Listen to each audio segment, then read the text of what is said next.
Welcome to 485th episode of crime diaries.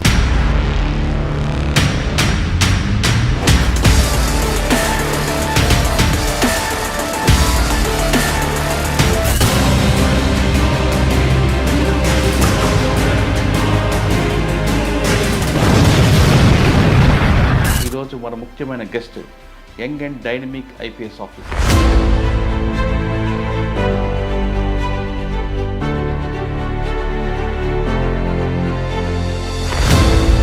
గ్రామీణ ప్రాంతంలో పుట్టి ప్రభుత్వ స్కూల్లో చదువుకొని ఐపీఎస్ అయిన యువకుడు ఈరోజు మనకి.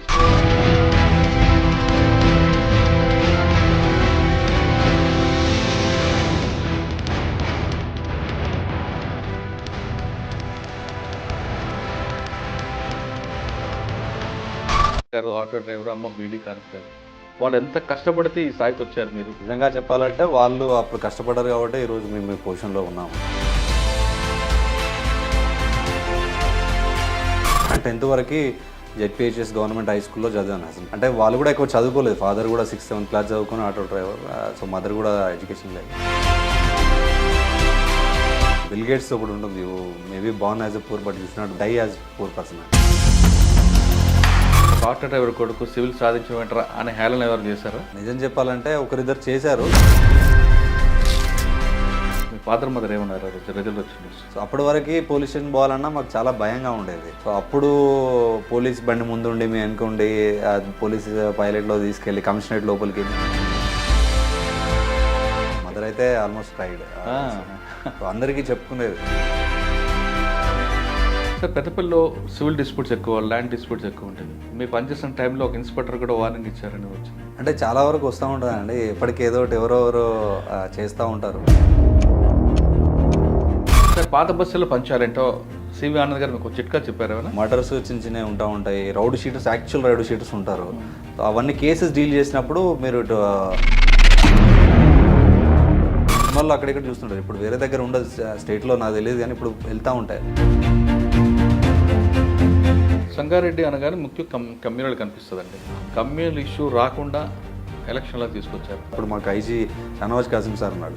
పంపించేటప్పుడు పిలిచి అన్నాడు, నువ్వు చూపించాలి ఐపీఎస్ ఆఫీసర్ ఒక యూనిట్ హెడ్ చేస్తే ఎట్లా ఉంటుందో, you have to show them.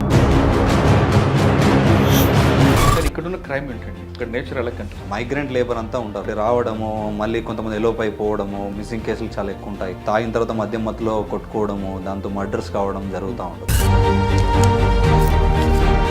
యూపీలో గొడవ అయితే ఇక్కడికి వచ్చి చంపారు. చంపిన తర్వాత వాడు డెడ్ బాడీ తీసుకెళ్ళి ఒక చిన్న కల్వర్ట్ కింద పెట్టారు. 5 months తర్వాత we recover the dead body. Sir, 5 months దొరికిన బాడీని ఆ కేసులో వాడి కన్విక్షన్ రావాలంటే మీరు ఏ విధంగా ఇన్వెస్టిగేషన్ చేసుకోవాలి? సో వాడి tower locations, last seen theory ఒకటి ఉంటుంది. లాస్ట్ సీన్ థియరీ, ఎట్లా వాడు ఎవరితో కలిసి తిరిగాడు. చాలామంది ఇక్కడ నుండి అమ్మాయిలను తీసుకొని వెళ్ళి కూడా ఇప్పుడు మెదక్ దగ్గర నర్సాపూర్ అడవులో వేయడము, అట్లా కూడా 2-3 బాడీస్ రికవర్ చేయడం జరిగింది. స్కెలిటన్. మీరు చేసిన ఈ మధ్యకాలంలో ఫేక్ డాక్యుమెంట్స్తో ఒక ప్రెస్ మీట్ పెట్టారు. ఎవరైతే లోకల్స్ ఉంటారో, లోకల్లో కొంచెము సెటిల్మెంట్ బ్యాచ్ ఏదైతుందో వాళ్ళు ఐడెంటిఫై చేస్తున్నారు కొన్ని ప్లాట్స్. ఈ 2 రకాలుగా దాదాపు ఒక 10-15 కోట్ల ప్రాపర్టీస్ని. ఆందోళన దగ్గర మాజీ కమిషనర్ ప్రభాకర్ రెడ్డి గారు ల్యాండ్నే కబ్జా చేశారు. సార్ ఫోన్ చేశారు. ఫోన్ చేసి, రూపేష్, ప్రభాకర్ రెడ్డి, నేను నెక్స్ట్ కమిషనర్, నేను విన్నాను sir, I heard a lot about you sir. అది లేదు, నేను అలాంటి కబ్జా చేశారు. ఏంటి? సైబర్ క్రైమ్, డ్రగ్, వీటి మీద ఫోకస్ అవ్వాలనుకుంటారు. తెలంగాణలో one of the highest reporting is Ameenpur and Patancheru. ఎందుకంటే అక్కడే సంగారెడ్డి అనగానే రియల్ ఎస్టేట్ వివాదాలు ఎక్కువ వస్తుంటాం. ఇక్కడ ఎవరైనా కొనుక్కోవాలన్నా, అమ్ముకోవాలన్నా వాళ్ళు ఎలాంటి ప్రికాషన్ తీసుకోవాలి? సాఫ్ట్వేర్ ఎంప్లాయీస్ చాలామంది కూడా వాళ్ళకి తెలియక, సో ₹1,00,00,000కి 50,000 ఎక్కువ పెట్టడంలో తప్పలేదు. ఎందుకంటే మీరు కొన్న తర్వాత ఇంకోటి వచ్చిందంటే మీకు ₹1,00,00,000.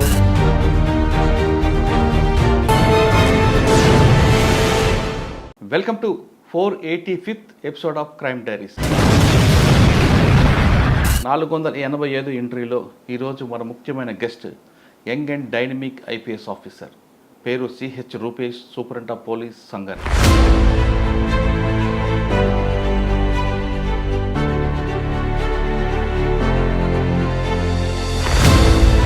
గ్రామీణ ప్రాంతంలో పుట్టి ప్రభుత్వ స్కూల్లో చదువుకొని ఐపీఎస్ అయిన యువకుడు ఈరోజు మన గెస్ట్. అంటే మనిషి కృషి ఉంటే ఏదైనా సాధించవచ్చు అనే పదానికి నిర్వచనం ఈరోజు మన గెస్ట్. పేరు రూపేష్ గారు. రూపేష్ గారు కుటుంబ నేపథ్యం చూసుకుంటే అతి సామాన్య కుటుంబం నుంచి వచ్చిన వ్యక్తి ఈ స్థాయికి సాధించారు. ఈ స్థాయికి రావడానికి వెనుక ఆయన పడ్డ కృషి ఏంటో, ఆయన పడ్డ కష్టం ఏంటో, ఎందుకు పోలీస్ యూనిఫామ్ ఎంచుకున్న విషయాన్ని రూపేష్ గారు అంటే తెలుసుకుందాం. రూపేష్ గారు నమస్తే అండి. నమస్తే. CH Rupesh, సూపరింట్ of police Sangareddy. Sangareddy అనగానే ఒకప్పుడు పెద్ద జిల్లా అండి, మెదక్ జిల్లా. ఇప్పుడు 2 పార్ట్లు అయ్యాయి. ఇప్పుడు రూపేష్ అనే వ్యక్తి సంగారెడ్డి రాయడానికి ముందు చాలా పెద్దపల్లి కొన్ని ప్రాంతాల్లో పనిచేశారు. పెద్దపల్లి పనిచేసినప్పుడు కానీ, లేదా సంగారెడ్డి వచ్చాక క్రైమ్ నేచర్ ఇవన్నీ చూసే ముందు, లేదంటే ఇంత చిన్న జిల్లాలో మీకున్న ఛాలెంజ్ ఏంటి చెప్పే ముందు, రూపేష్ ఇంజనీరింగ్ చదివిన రూపేష్ బై ఛాన్సా బై చాయిసా ఐపీఎస్ తీసుకోవడానికి వాళ్ళ కుటుంబ నేపథ్యం ఏంటి ఒకసారి చెప్పండి. మేము మాది వరంగల్ జిల్లా హసన్పర్తి. సో అక్కడ పుట్టి పెరిగింది కూడా అక్కడే. సో ఫాదర్ ఆటో డ్రైవర్గా ఉండేది, మదర్ బీడీ కార్మికులు. సో బై చాయిస్ అనే చెప్పాలి, ఎందుకంటే చిన్నప్పటి నుండి కూడా సివిల్స్ మీద దృష్టి ఉండేది. సో దాని తర్వాత సివిల్స్ రాసి తర్వాత ఐపీఎస్ వచ్చింది. సో చాయిస్లో ఐఏఎస్ ఉన్నా కూడా ఐపీఎస్ వచ్చింది కాబట్టి I settle for IPS, but I like it actually. Okay sir, మీరు అంత సింపుల్గా ఒక వరేలో చెప్పారు, కానీ మీరు సివిల్స్ సాధించడం వెనుక అంటే ఆ కుటుంబ నేపథ్యం తీసుకుంటే నాన్నగారు ఆటో డ్రైవర్, అమ్మ బీడీ కార్మికురాలు, వాళ్ళు ఎంత కష్టపడితే ఈ స్థాయికి వచ్చారు. మీరు ఒకే అటెంప్ట్లో వెళ్ళారా? మీరు గోల్ రీచ్ అవ్వడానికి మీరు పడ్డ కష్టాలు ఒక్కసారి చెప్పండి. బేసిక్గా 2013లో బీటెక్ కంప్లీట్ అయింది. బీటెక్ కంప్లీట్ అయిన తర్వాత అప్పుడు బేసిక్గా కొంచెం ఫైనాన్షియల్ డిఫికల్టీస్ వల్ల మనం ఏదో ఒకటి జాబ్ తెచ్చుకోవాలి అని చెప్పేసి జూనియర్ ఇంజనీర్ జాబ్ చేశాను. సెంట్రల్ పబ్లిక్ వర్క్స్ డిపార్ట్మెంట్లో జూనియర్ ఇంజనీర్ జాబ్ వచ్చింది. సో గ్రాడ్యుయేషన్ అయిపోయిన 10 డేస్కే అక్కడ చెన్నైలో జాయిన్ అయ్యాను. సో అక్కడ జాయిన్ అవుతూ సైమిల్టేనియస్గా ఎగ్జామ్ ప్రిపరేషన్ అనేది జరిగింది. సో 13లో బీటెక్ పాస్ కాగానే ఒకసారి రాసాము. సో అప్పుడు మనకేం తెలియదు యాక్చువల్గా ఎలా ఉంటుంది ఏంటనేది. సో దాని తర్వాత 14లో మళ్ళీ 15లో చేసి 16లో 4th అటెంప్ట్లో క్లియర్ అయింది. ఇంటర్వ్యూకి వెళ్ళి క్లియర్ చేసి 17 batch Indian police service select అయ్యాను. ఓకే, మీరు బీటెక్ నుంచి మీరు జర్నీ చెప్పారు, కానీ బీటెక్ ముందు స్కూల్ వరకు చెప్పట్లేదు మీరు. అంటే ఒక ఆటో డ్రైవర్ అన్న వ్యక్తికి వచ్చే ఆదాయం చాలా తక్కువ ఉంటుంది. అమ్మ కార్మికురాలు, వాళ్ళు తెచ్చిన అంటే ఇద్దరు కష్టపడి పనిచేస్తేనే ఆ కుటుంబం నడిచే రోజులు అవి. మీకు బ్యాక్గ్రౌండ్ లేకపోయినా ఫైనాన్షియల్గా బ్యాక్గ్రౌండ్, వచ్చిన ఆదాయంతో మీరందరూ కుటుంబం ఎలాగా మీరు ముందుకు వచ్చారు? బీటెక్ వరకు వచ్చారంటే అది ఆషామాష వ్యవహారం కదా. మీ ఫాదరు మదర్ చేసిన త్యాగం సార్ చెప్పండి. నిజంగా చెప్పాలంటే వాళ్ళు అప్పుడు కష్టపడ్డారు కాబట్టి ఈరోజు మేము ఈ పొజిషన్లో ఉన్నాము. ఎందుకంటే ఏ స్టూడెంట్ కానీ ఎవరు కానీ అంటే పిల్లాడు డెవలప్ అయ్యాడంటే పేరెంట్స్ కృషి కష్టంగా ఉంటుంది. సో బేసిక్గా వాళ్ళిద్దరు చాలా కష్టపడారు. నేను 10th వరకు జెడ్పిహెచ్ఎస్ గవర్నమెంట్ హై స్కూల్లో చదివాను హసన్పర్తిలో. సో దాని తర్వాత అంటే వాళ్ళు కూడా ఎక్కువ చదువుకోలేదు. ఫాదర్ కూడా 6th 7th క్లాస్ చదువుకుని ఆటో డ్రైవర్. సో మదర్ కూడా ఎడ్యుకేషన్ లేదు. లక్కీగా ఏంటంటే మా బ్రదర్, మా సిస్టర్ కొద్దిగా నాకంటే పెద్దవాళ్ళు ఉన్నారు. సో వాళ్ళు అప్పుడు ఇంటర్, డిగ్రీ చేయడం స్టార్ట్ చేశారు. సో వాళ్ళని చూసి నేను పాలిటెక్నిక్ చేస్తే తొందరగా జాబ్ వస్తాయని ఎవరో చెప్పారు. సో సరే పాలిటెక్నిక్ చేస్తే ఆ 3 yearsలో జాబ్ వస్తుంది, మనకు యూజ్ అవుతుందని పాలిటెక్నిక్ రాసాం. పాలిటెక్నిక్లో ర్యాంక్ వచ్చిన తర్వాత అంటే గుడ్డిగా ఉంటుంది అప్పుడు. అంటే ఎంత అవేర్నెస్ ఇప్పుడు అంటే చాలా అవేర్నెస్ పెరిగింది, కానీ ఆ టైంలో సో ఈవెన్ ట్రిపుల్ అనే బ్రాంచ్ తీసుకోవాలంటే నాది ఎలక్ట్రికల్ అండ్ ఎలక్ట్రానిక్స్. ఆ బ్రాంచ్ తీసుకోవాలంటే సీప్ అది వాళ్ళు బుక్లెట్ ఇస్తారు. ఆ బుక్లెట్లో ఏ కోర్స్ చేస్తే దేనిలో జాబ్ ఆపర్చునిటీస్ ఉన్నాయని టేబుల్స్ ఉంటాయి. అందులో ఈ ట్రిపుల్ ఈకి పెద్ద టేబుల్ ఉంది. సో ట్రిపుల్ ఈ చేస్తే ఎక్కువ తొందరగా జాబులు వస్తాయని చెప్పేసి దాన్ని చూస్ చేసుకున్నాం. దాని తర్వాత 3 సంవత్సరాలు ట్రిపుల్ ఈ చేసిన తర్వాత ఇక జాబ్ చేద్దాము ఎట్లా మనం అనుకున్నది కూడా అదే అనుకున్నాం. కానీ అప్పుడు ఎగ్జామ్ రాసిన తర్వాత ఈ సెట్లో మంచి ర్యాంక్ వచ్చింది. స్టేట్ లెవెల్లో 26 ర్యాంక్ వచ్చింది. సో అప్పుడు ఫాదర్ కూడా అండ్ మదర్ వీళ్ళంతా ఉండి కూడా ఇక్కడ దాకా వచ్చాము, మీరు చదవండి. అలాగే రీఎంబర్స్మెంట్ కూడా ఉండే అప్పుడు. సో అప్పుడు అన్ని ఆప్షన్స్ పెట్టుకున్నాం. సో మా అన్నయ్య ఉండే హైదరాబాద్లో అయితే మనం వేర్ చేయలేంరా, ఆ సీట్కి హైదరాబాద్ వచ్చేది. ఇంటి దగ్గర ఉంది, పక్కన కిడ్స్ కాలేజ్ ఉంది, దానిలో ఫిల్ చేసుకో అంటే దాన్ని ఫిల్ చేయడం జరిగింది. సో బీటెక్ జాయిన్ అయిపోయి కూడా అప్పటి నుండి కొద్దిగా సివిల్ సెటిల్ చేసి ఏదో ఒకటి కొంచెం పెద్ద జాబ్ కొట్టాలి, కొంచెం సొసైటీలో రికగ్నిషన్ రావాలి.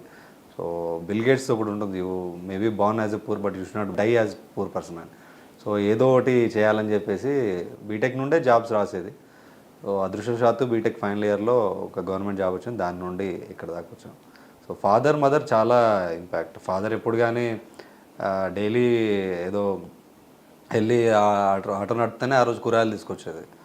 మదర్ ఆ రేషన్ బియ్యం దగ్గర అక్కడికి పోయి తీసుకుని వచ్చేది. ఆ బీడీలో కూడా ఇంట్లో అక్క వాళ్ళు చేసేది, నేను చేసేది. So it was a very difficult. అంటే 3 కిడ్స్ని పెంచడం అనేది కష్టం. అండ్ 3 కిడ్స్ని మళ్ళీ స్కూల్కి పంపించడం, ఈవెన్ గవర్నమెంట్ స్కూల్లో చదివినా కూడా బుక్స్ కానీ బట్టలు కానివ్వండి, సో చాలా ఇబ్బందికర పరిస్థితులు ఉండేది. బట్ ఆ టైంలో చేయాల్సి వచ్చింది. సార్ మీ అమ్మగారు నాన్నగారు కష్టపడితేనే ఈ స్థాయికి వచ్చారు. మీరే కాదు, ఏ తల్లిదండ్రులు కష్టపడిన పిల్లలు ఆ స్థాయికి వస్తారు. కానీ ఒక ఆటో డ్రైవర్ కుటుంబం ఈ స్థాయికి రావడానికి మీ నాన్నగారు మీ అమ్మగారు కష్టం కాకుండా ఇంకెవరైనా సలహాలు, మీ ఎవరైనా రోల్ మోడల్ తీసుకొని ఈ స్థాయికి వచ్చారు? మీరు ఎవరైనా సలహాలు తీసుకొని? చాలామంది అండి 2006-07లో మేము అంటే గవర్నమెంట్ స్కూల్లో కూడా మా టీచర్స్ బాగా ఎంకరేజ్ చేసేది. ప్రతి దాంట్లో అప్పుడు మా టీచర్స్ కూడా బాగా చదవాలి అదని బాగా ఎంకరేజ్ చేసేది. ఆ టైంలో నేను 10th ఉన్నప్పుడు మా స్కూల్కి గవర్నమెంట్ స్కూల్ కాబట్టి కొంచెం పెద్ద స్కూల్ అది డిస్టిక్లో. సో ఈ వన మహోత్సవం కానీ ఇట్లాంటి వాటికి కలెక్టర్లు వచ్చేవాళ్ళు. అప్పుడు దమయంతి మేడం అని కలెక్టర్ వచ్చారు. సో ఆమె వచ్చినప్పుడు ఆమెను తీసుకురావడము అదంతా చూడడం డిఫరెంట్గా అనిపించింది. అంటే ఒక ఐఏఎస్ అయితే అంత గుర్తింపు ఉంటుందా అని చెప్పి. దాని తర్వాత తను అప్పుడు 10th ఈ పాస్ పర్సంటేజ్ పెంచాలి, ర్యాంక్స్ తీసుకురావాలని చెప్పేసి ప్రతి స్కూల్లో ఉన్న మెరిటోరియస్ స్టూడెంట్స్ని స్పెషల్ క్యాంప్ 3 days కండక్ట్ చేసింది. సో ఆమె పర్సనల్గా దగ్గరుండి మరీ చూసుకుంది. సో ఆమె చూసినప్పుడు అనిపించింది ఇట్లా ఉండాలి అని చెప్పేసి. దాని తర్వాత సౌమ్య మిశ్రా మేడం ఉండేది అప్పుడు మాకు. ఇప్పుడు మేడమే మాకు జైల్స్. మేడం కూడా అప్పుడు 10th classలో ఉన్నప్పుడు she also visited. So madam చూసినప్పుడు కూడా మేడం మాట్లాడే తీరు కానీ, మేడం వచ్చినప్పుడు ఆ రికగ్నేషన్ కానీ, సో అవన్నీ చూసినప్పుడు అంటే ఒక 2 లేడీ ఆఫీసర్స్ అంత బాగా చేసి వాళ్ళ దగ్గర నుండి చూసేసరికి మేము కూడా ఐఏఎస్ ఐపీఎస్ కావాలి అన్న ఒక మోటివేషన్ ఉండేది. దాంతో మేడం పనిచేసిన టైంలో ఒక ఎన్కౌంటర్ అవుతుంది. అవును, గుర్తుందండి కొంచెం. ఆ ఎన్కౌంటర్ దగ్గర మేడం ఇమేజ్ కూడా పెరిగింది కదా? చాలా పెరిగింది. చాలా. మీరు అప్పుడు అనుకున్నారు మనం కూడా ఎన్కౌంటర్ చేయాలని? అంటే బ్యాడ్ ఇన్సిడెంట్ కదా, యాసిడ్ అటాక్ కదా? యాసిడ్ అటాక్ కాదండి, అది ఇంకోటి చిన్న పాపది ఏదో ఉంటుంది. పాపది ఒకటి, తర్వాత యాసిడ్ అటాక్ సజ్జనార్ సార్ ఉన్నప్పుడు. కరెక్ట్, పాపది రేప్ చేసి వాడు మర్డర్ చేస్తారు. సో అంటే అప్పుడు అనిపిస్తుంది, బట్ డిపార్ట్మెంట్కి వచ్చిన తర్వాత సో అట్లాంటివి కాకూడదని అనుకుంటాం. ఎందుకంటే if it is a live encounter అంటే అనుకోకుండా జరిగితే సో అంటే వాళ్ళని చూసినప్పుడు మంచి మోటివేషన్ అనేది కలిగింది. తర్వాత మీరు ఎలా కంటిన్యూ వచ్చారు సార్? మీరు ఐపీఎస్కి వాళ్ళు సివిల్స్ రాసినప్పుడు ఆప్షన్ ఏం తీసుకున్నారు? Public administration. పబ్లిక్ అడ్మినిస్ట్రేషన్ 4 attemptsకి పబ్లిక్ అడ్మినిస్ట్రేషన్ తీసుకున్నాను. సార్ తీసుకునే సమయంలో చాలామంది చెప్తారు ఒక ఆటో డ్రైవర్ కొడుకు సివిల్ సాధించడం ఏంటరా అనే హేళన ఎవరు చేశారా? అంటే నిజం చెప్పాలంటే ఒకరిద్దరు చేశారు, కానీ ఎవరికి తెలియదు నేను ప్రిపేర్ అవుతున్న సంగతి. ఈవెన్ ఇంట్లో మా మదర్కి కూడా తెలియదు. అంటే ఐఏఎస్ అంటే ఐపీఎస్ అంటే ఏముండదు. సో ఏదో పెద్ద జాబ్కి చదువుతున్నాడని మా మదర్ అనుకునేది. ఫాదర్ ఉండి ఆల్రెడీ ఒక గవర్నమెంట్ జాబ్, అప్పటికీ గవర్నమెంట్ జాబ్లో ఒకటి ఉంది కదా, ఇంకోటి ఎందుకు అది అని అంటే వాళ్ళకి చెప్పలేము. సో ఏదైనా చేసి చూపించాలన్నట్టే ఉండేది. సో కంప్లీట్గా నా ప్రిపరేషన్ అంతా చాలా ఐసోలేటెడ్గా జరిగింది. నేను సెలెక్ట్ అయ్యేసరికి నాకు అసలు ఇంకొక ఇంటర్వ్యూ సెలెక్ట్ అయిన క్యాండిడేట్ కూడా తెలియదు నాకు. నేను ఎగ్జామ్ రాసినప్పుడు నేను ఒక్కరిని పోయి ఎగ్జామ్ రాసేది వచ్చేది. సో నాకు ఎవరు తెలియదు యాక్చువల్గా, నిజం చెప్పాలంటే ఏం లేదండి. అంత కొంచెం అంటే చాలా ఐసోలేటెడ్గా జరిగింది. ఇంటర్నెట్ చూసుకునేది, అప్పుడు బ్లాగ్స్ బాగా ఉండేది. సో కొన్ని బ్లాగ్స్. అంటే ఏ కోచింగ్ సెంటర్ కూడా వెళ్ళలేదు? కోచింగ్ సెంటర్ అంటే ఓన్లీ టెస్ట్ సిరీస్లకు రాయడానికి వెళ్ళేదండి. ఎందుకంటే ఎవాల్యుయేషన్ ఈజ్ ఇంపార్టెంట్ ఎగ్జామ్లో. సో ఎవాల్యుయేషన్స్ కోసం కొన్ని కోచింగ్ సెంటర్స్ ఓన్లీ వీకెండ్లో టెస్ట్ సిరీస్ రాసేది. కొంచెం కామ్గా వెళ్ళి రాసుకొచ్చారా? కొంచెం అంటే అది ఒక రకమైన అడ్వాంటేజ్ కలిగింది లాంగ్ టర్మ్లో. ఎందుకంటే మోస్ట్ ఆఫ్ ద టైం మన పక్క వాళ్ళని చూసి పీర్ ప్రెషర్ ఉంటుంది, పేరెంట్స్ ప్రెషర్ ఉంటుంది, కెరీర్ గురించి ఉంటుంది. సో ఆ టైంలో ఈ 3 లేవు. ఒకటి మా పేరెంట్స్కి నేను కావాలన్న ప్రెషర్ ఏం లేదు, నా పక్కన నాతో ప్రిపేర్ అయ్యే వాళ్ళు ఎవరు లేరు. ఇన్ఫ్యాక్ట్ నాతో ప్రిపేర్ అయిందంతా కూడా మా ఫ్రెండ్స్ అందరూ కానిస్టేబుల్కి, అప్పుడు వీఆర్ఓకి, గ్రూప్ 2కి అవన్నీ పడ్డాయి అప్పుడు.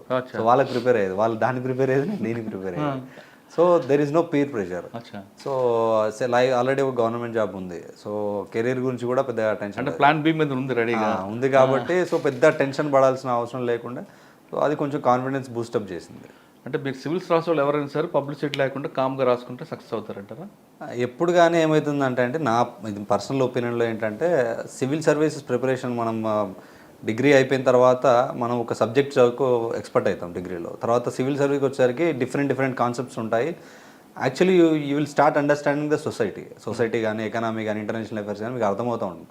ఆ టైంలో మనం ఏం చేస్తామంటే విజ్ఞాన ప్రదర్శన చేస్తారు చాలామంది. అంటే ఊరికే ఆ టీ దాక్కుంటూ వాడుతూ చెప్పడము, ఇండియా ఇట్లా చేస్తే బాగుంటుంది, ఇండియా పాకిస్తాన్ వార్ పోతే బాగుంటుంది, అదంతా అవసరం లేదండి. అంటే it's treated as a exam. ఒక ఎగ్జామ్ ఉంది, సిలబస్ ఉంది, చదవాలి, you prove it in the exam. నువ్వు విన్ అయిన తర్వాత మీరు ఏదైనా చెప్పడం నడుస్తుంది. కానీ చాలామంది ఏం చేస్తారంటే 3-4 months కోచింగ్ కానీ చదవడం కానీ చేస్తారు, చాలా విషయాలు తెలుస్తాయి.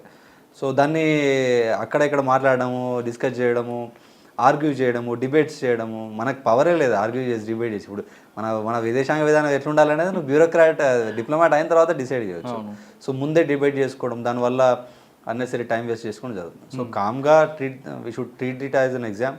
సిలబస్ ఏముంది, మనకు రాని చదువుకోవాలి, మనకు వచ్చినాయి పక్క వాళ్ళకి వచ్చినాయి మాట్లాడుకుంటే ఇద్దరం ఈక్వల్గా ఉంటాం. మన రాని డౌట్స్ క్లియరెన్స్ సెషన్స్ అట్లాంటివి పెట్టుకుంటే బాగుంటుంది. ఓకే, ఫస్ట్ అటెంప్ట్లో కొట్టారు మీరు? లేదు, 4th attempt అండి. మరి 4th attempt వరకు మీ ఫాదర్ మదర్ ఏమనలేదా?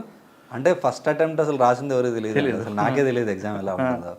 సెకండ్ అటెంప్ట్ నేను చెన్నైలో ఉండేది, అప్పుడు కొద్దిగా కష్టపడి రాశాను. అప్పటి వరకు కూడా అందరికీ పేరెంట్స్ హైదరాబాద్లో ఉండేది, నేను చెన్నైలో ఉన్నాను. సో అప్పుడు వాళ్ళకు తెలియదు. 2015లో రాసినప్పుడు పేరెంట్స్కి తెలుసు, వాళ్ళు అప్పుడు దాంతోపాటు ఇంకోటి ఆర్బీఐ ఎగ్జామ్ అది ఇది రాసాము, అవి రాలేదు. అప్పుడు కొంచెం డిసప్పాయింట్ అయ్యాను. సో వదిలేరాదరా, ఎందుకు ఆ ఇంటికల్లా ఓడిపోతున్నారు అని మా మదర్ అనేది. బట్ ఏముంది, చేస్తే కొంచెం మంచిగా చేయాలి అని చెప్పేసి చేయడం జరిగింది. అంటే అమ్మ ఇప్పుడు వెంట్రుకలు ఊడిపోతున్నాయి కదా అంటూ పెళ్లి చేద్దాం రాలేదా? అదేం లేదండి, మదర్ ఎప్పుడు కానీ బాగా అంటే చిన్నప్పటి నుంచి పేరెంట్స్ మాకు మా ఇంట్లో ఎవరికైనా కూడా కొంచెం స్వాతంత్రం, మీకు తెలుసు కదా చదువుకున్న వాళ్ళు కదా, మాకంటే ఎక్కువ తెలుసు అనేది ఉండదు. ఎప్పుడు పాజిటివ్గా మోటివేట్ చేసి, ఫాదర్ అయినా కూడా దేనికి భయపడద్దు, మీరు చేస్తే పెద్దది చేయాలి, గట్టిగానే ఉండాలి కానీ భయపడొద్దు అన్న ఒక ధైర్యం ఇచ్చేవాడు ఫాదర్.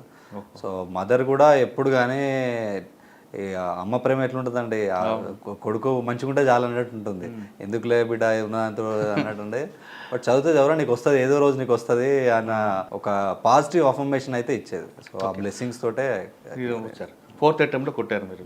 కొట్టిన తర్వాత సివిల్స్ అయిన తర్వాత ఐపీఎస్. మీ ఫాదర్ మదర్ ఏమన్నారు రిజల్ట్ వచ్చిన రోజు?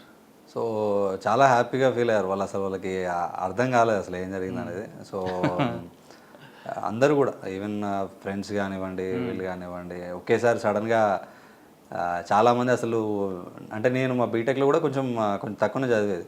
సో నాకు ర్యాంక్ వచ్చిన తర్వాత చాలామంది సివిల్స్ ప్రిపేర్ కావడం స్టార్ట్ చేశారు. అంటే వీడికి అంటే వాళ్ళ గురించి కాదు, మీ ఫాదర్ మదర్ ఫీలింగ్ చెప్పండి. ఎందుకంటే కలెక్టర్, ఎస్పీ అంటే మీ నాన్నగారి దృష్టిలో టాప్.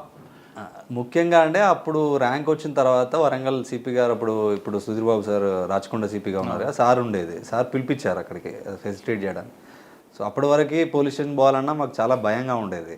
సో అప్పుడు పోలీస్ బండి ముందుండి మేము వెనుకుండి పోలీస్ పైలట్లో తీసుకెళ్ళి కమిషనరేట్ లోపలికి, నేను అక్కడే బస్ దిగి బస్ ఎక్కేది నేను అక్కడ వరంగల్లో పబ్లిక్ గార్డెన్ దగ్గర. సో దానిలోకి తీసుకెళ్ళి కమిషనర్ గారు 1 గంట కూర్చోబెట్టి ఇట్లుంటుందమ్మా మీ కొడుకు బాగుంటుంది, ఐపీఎస్ అయ్యాడు అది అని చెప్తే చాలా హ్యాపీగా ఫీల్ అయ్యారు. సో అప్పుడే అంటే చాలా at least we made our parents proud అని చాలా హ్యాపీగా ఫీల్ అయ్యారు. మా మదర్ అయితే ఆల్మోస్ట్ క్రైడ్. సో అందరికీ చెప్పుకునేది బయట, దాని తర్వాత అయినా కూడా నా కొడుకు ఇట్లా, నా కొడుకు అలా అని చెప్పేసి. వెంటనే పెళ్ళయిందా?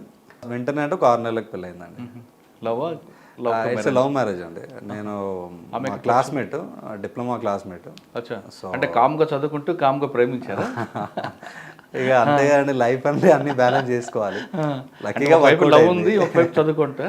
షీ సపోర్టెడ్ ఎ లాట్ ప్రిపరేషన్లో కానివ్వండి. అప్పుడు ఆవిడకి చెప్పారు కనీసం ప్రేమిస్తున్నా? లేదు, తనకు కూడా తెలుసు అండి, తనకు తెలుసు. అంటే వాళ్ళు సపోర్ట్ చేస్తేనే అవుతుందండి, లేదంటే ఇది చాలా time consuming exam preparation. So వాళ్ళు సపోర్ట్ చేస్తేనే అవుతుంది. సో వాళ్ళ ఇంట్లో కొంచెం పేరెంట్స్ ప్రెషర్ పెట్టి చేసినా కూడా తను ఆ ప్రెషర్ అంతా తీసుకొని చాలా సపోర్ట్ చేస్తాను. ఆవిడేం చదువుకున్నారండి? పీజీ కంప్లీట్ అయిపోయింది ఉస్మానియా యూనివర్సిటీ. తర్వాత మ్యారేజ్. ఓకే. ఫస్ట్ పోస్టింగ్ ఎక్కడ వచ్చిందండి? ఫస్ట్ మేము గ్రేహౌండ్స్లో ట్రైనింగ్ అయిపోయిన గ్రేహౌండ్స్కి వచ్చాము. అక్కడ నుండి అప్పుడు ములుగులో ఏఎస్పీగా అటాచ్ చేశారు. అక్కడ ఒక 8 నెలలు ఏఎస్పీగా అటాచ్మెంట్లో ఉన్నాము. సో దాని తర్వాత జగిత్యాల. ఓకే సార్, ములుగు అనగానే ఒకప్పుడు బాగా ఎఫెక్టెడ్ ఏరియా. ములుగు, గోవిందరావుపేట, ఏటూరు నాగారం, తాడ్వా, ఇదంతా కూడా. మీకు వెళ్ళిన తర్వాత అక్కడ మావోయిస్టు అనేది ఎఫెక్ట్ లేకపోవచ్చు, కానీ ఇంకొక రకంగా అక్కడ ఇష్యూ ఉంటుంది. మీరు బాగా ఐడెంటిఫై చేసిన ఇష్యూ ఏంటి అక్కడ? అంటే బేసిక్గా అండి అప్పుడు మేము ఎస్పీ గారికి అటాచ్ అయి ఉన్నాము. అప్పుడు పోస్టింగ్స్ కొంచెం డిలే అవ్వడం వల్ల. సో ఆ టైంలో చిన్న చిన్న ఆపరేషన్స్కి వెళ్ళడము, చిన్న చిన్న కార్డినెన్స్ సెర్చ్ ఆపరేషన్స్కి వెళ్ళడం, లేకుంటే ఈ మిలిటెంట్స్ కానీ వస్తే ఇంట్రాగేట్ చేయడం అట్లాంటివి చేసేది. సో దానిలో బేసిక్గా అర్థమైంది ఏంటంటే చాలా వరకు మనము అక్కడ ఇష్యూస్ ఏం లేవు. మోస్ట్లీ మనకు గుత్తిక గుంపులు కానివ్వండి, వాళ్ళ కొంచెం సపోర్ట్ వాళ్ళకు ఉంటుంది.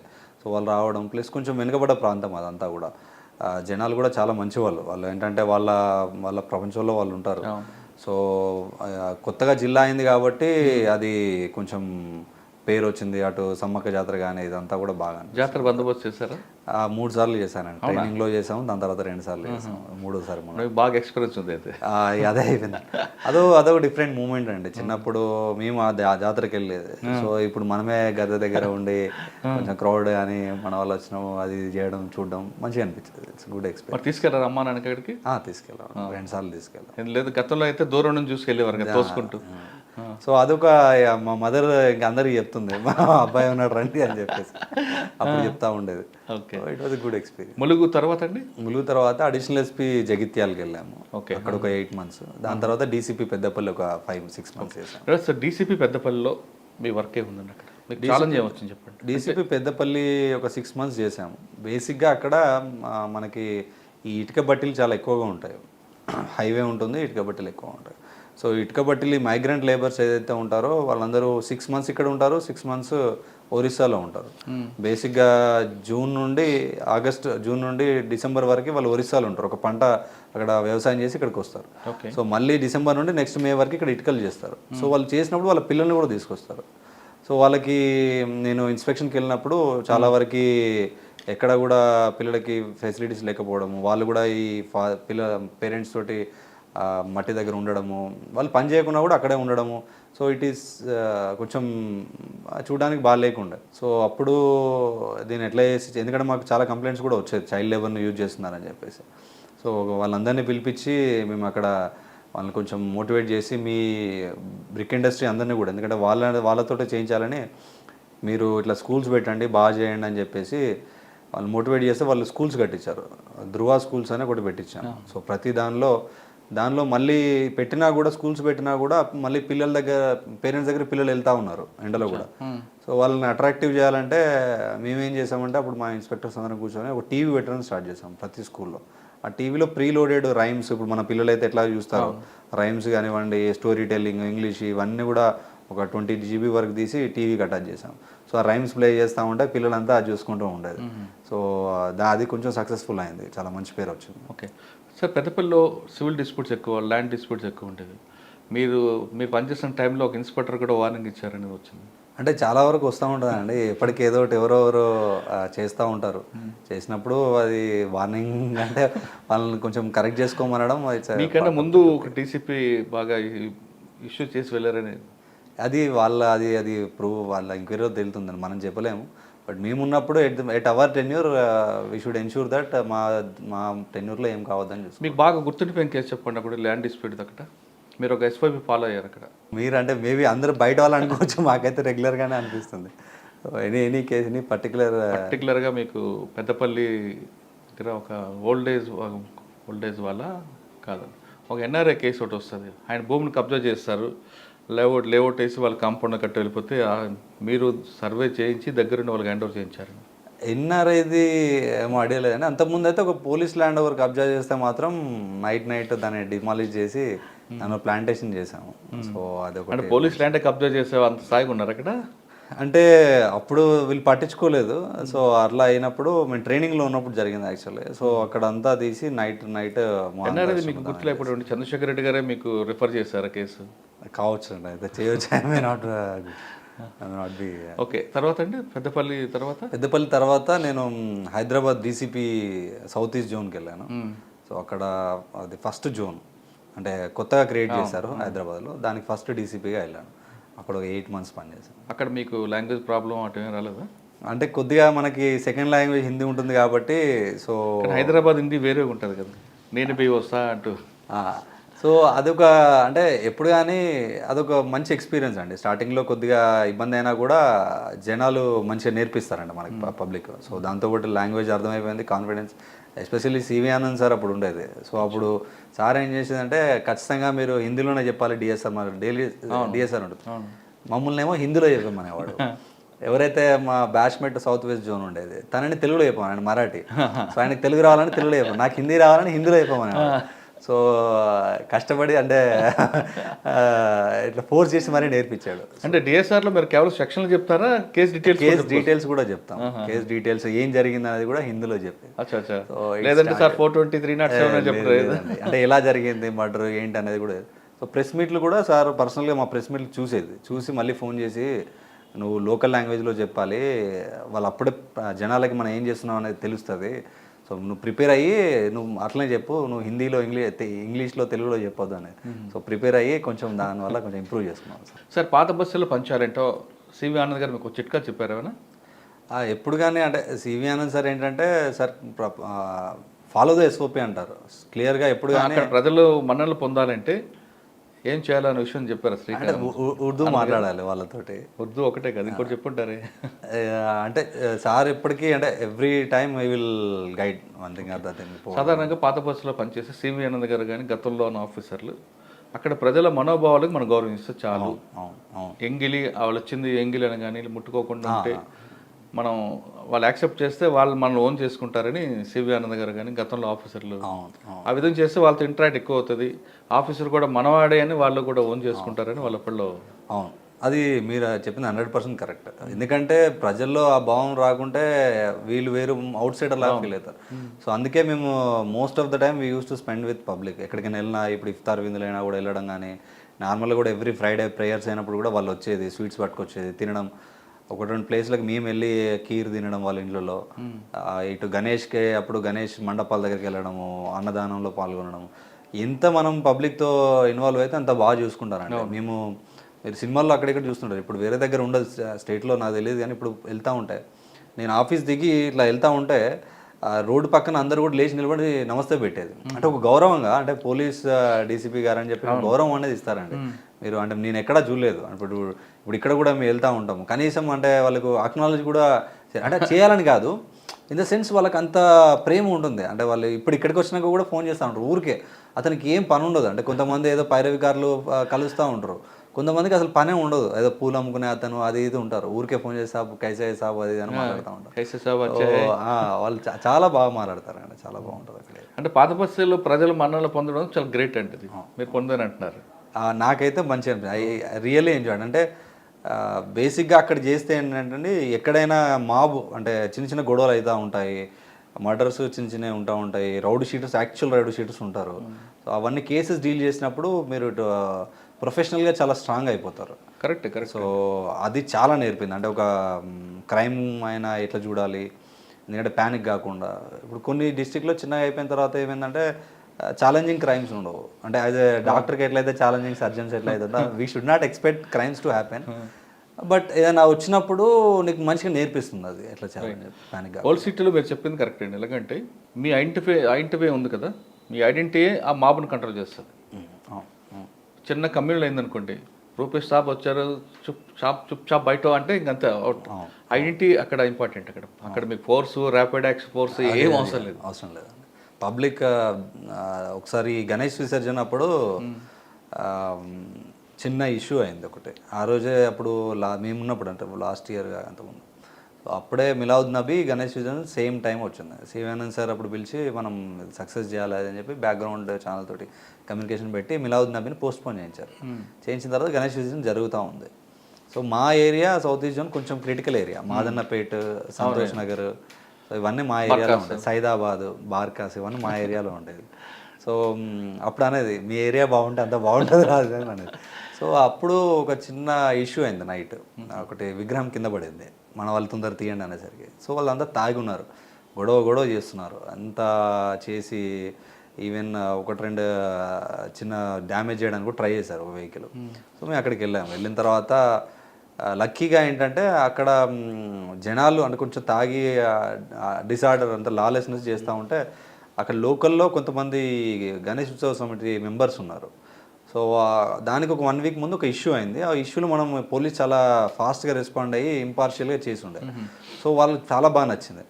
ఆ రోజు వెళ్ళిన తర్వాత నేను చెప్పాను, మా తప్పేం లేదండి, అది కింద పడింది, ఇప్పుడు నేనే తీసుకెళ్తా అంటున్నా, నేను పోలీస్ కార్లో తీసుకెళ్తా అంటున్నా, మీ మనోభావాలు దెబ్బతింటే, సో మీరు సహకరించాలి, ఇట్లా 2-3 గంటల నుండి గొడవ చేసి చేయొద్దు, సెన్సిటివిటీ, సిటీ అంతా మంచిగా జరుగుతుంది, మనం ఇక్కడ చేయొద్దు అని అంటే, గణేష్ ఉత్సవ సమితి మెంబర్సే వచ్చి, సార్ మీరు నాకు హాఫ్ అన్ అవర్ టైం ఇవ్వండి సార్, మీరు మాట్లాడొద్దు, నేనే మాట్లాడి చేస్తామని అక్కడున్న హిందూ వాహిని వాళ్ళు వీళ్ళు వచ్చి వాళ్ళతో మాట్లాడి, వాడు తాగుంటే వాడిని కొట్టి, వాళ్ళే కొట్టి వాడిని పక్కకు పెట్టి అది తీసుకుని వచ్చి చేశారు. ఒక 4-5 అవర్స్ టెన్షన్ క్రియేట్ అయింది, but luckily we have saved that.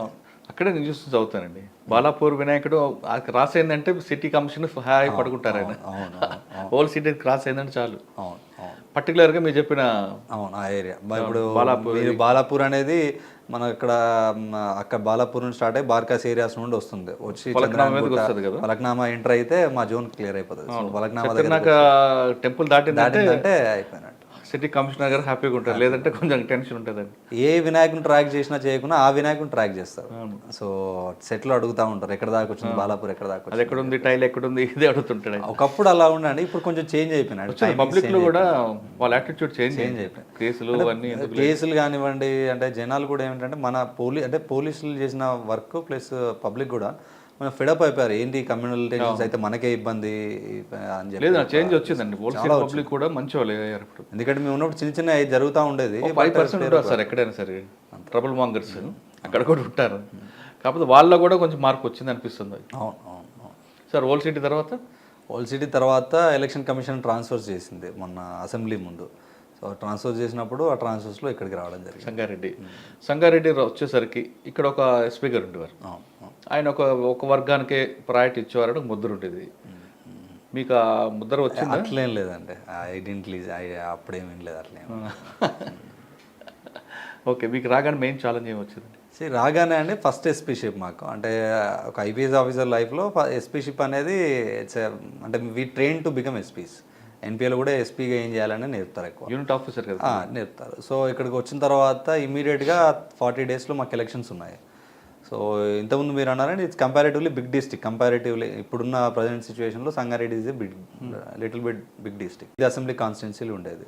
So మళ్ళీ దానిలో first district elections challenging. So ఎందుకంటే ఎక్కడ ఇష్యూస్ కాకుండా చూసుకోవాలి, ఎలక్షన్ కమిషన్ కూడా అప్పుడు పెద్ద మొత్తంలో ట్రాన్స్ఫర్ చేసింది. సో ఎలక్షన్ కమిషన్ చాలా సీరియస్గా ఉంటుంది ఎలక్షన్స్ టైంలో. సో పీస్ఫుల్గా ఎలక్షన్స్ కండక్ట్ చేయడము 5 కాన్స్టిట్యున్సీలో it was a challenge.